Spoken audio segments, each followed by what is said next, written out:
If you watch in the other video, I did a straight read through of the poem, and now what I'm going to do is I'm going to read through it, but I'm going to stop at points where I think it's important, and maybe have a little bit of a discussion on some of the things and how they relate to our unit. So from the beginning, the title, Whales Weep Not, for me it implies that the whales are going through hardships and that things are very difficult, and that the author is telling the whales that there's no need to cry, that kind of things will be all right.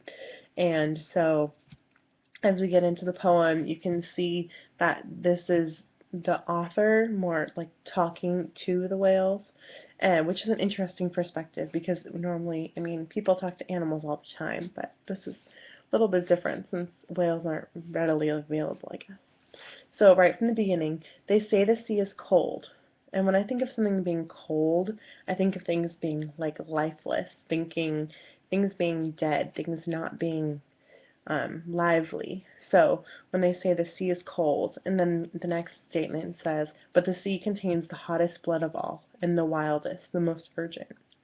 And I think it's saying right there, I think this is the part that relates to our unit most, because it's talking about the urgency and how much we need to protect the ocean and how important it is.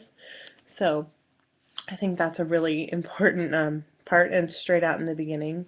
The next stanza is, all the whales in the wider deeps, hot are they, as they urge on and dive beneath the icebergs. The right whales, the sperm whales, the hammerheads, the killers, there they blow, hot wild breath out of the sea. This is just more of a description of a habitat where these kind of whales live in, and it just, that's something that we need to preserve, because if the whales don't have their habitat to live in, they don't have anywhere to live, and they have no way to survive. And they rock through the sensual ageless ages of the depths of the seven seas, and through the salt they reel with drunk delight. In the tropics they tremble they with love, and roll in massive strong desire like gods. So just stopping there, they're comparing the whales and their size and their importance to like the gods. And later on it talks about some of the Greek gods. So it's giving these whales this great importance. Um, the great bull lies up against his bride in the blue bed of the sea, as the mountain pressing on mountain in the zest of life. And out of the inward roaring of the inner red ocean of whale blood, the long tip reaches strong, intense, like the maelstrom tip, and comes to rest in the clasp of the soft, wild clutch of the she-whale's fathomless body. So this is just talking about the relationship between the male and the female whales, and how important they are to each other, and the importances of their relationships.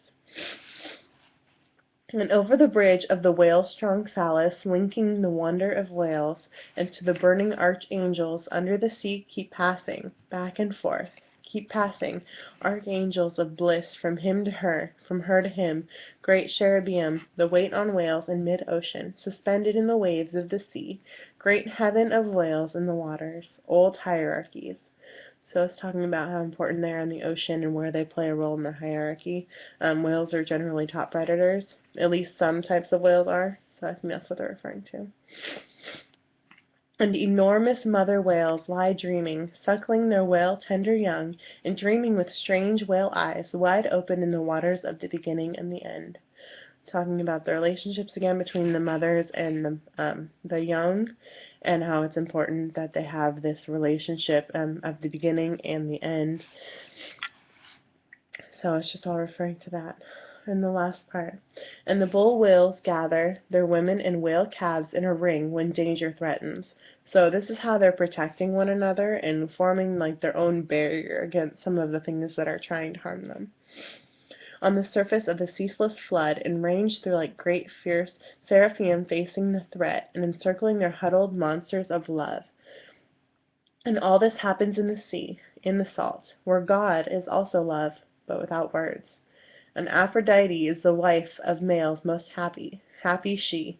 And Venus among the fishes skips, and is a she-dolphin. She is the gay, delighted porpoise, sporting with love and the sea.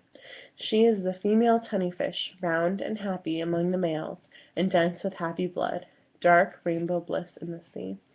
Now, Aphrodite and Venus are both part of Greek mythology. So we can look up in class how those relate to the poem and what their specific roles in Greek mythology were. And in the poem it does use the word gay, but they're not referring to like a homosexual, they're referring to gay as meaning happy, which is another way that the word is used. I think that that's a pretty good beginning to looking at this poem more in depth. It was very difficult to find poems or other sources that talk about preserving the ocean, but I think that as we look at how important and how beautiful some of the creatures can be, it shows in itself the importance of saving them. So hopefully this got you a little bit interested in a different sort of way, bringing in a little bit of an English twist on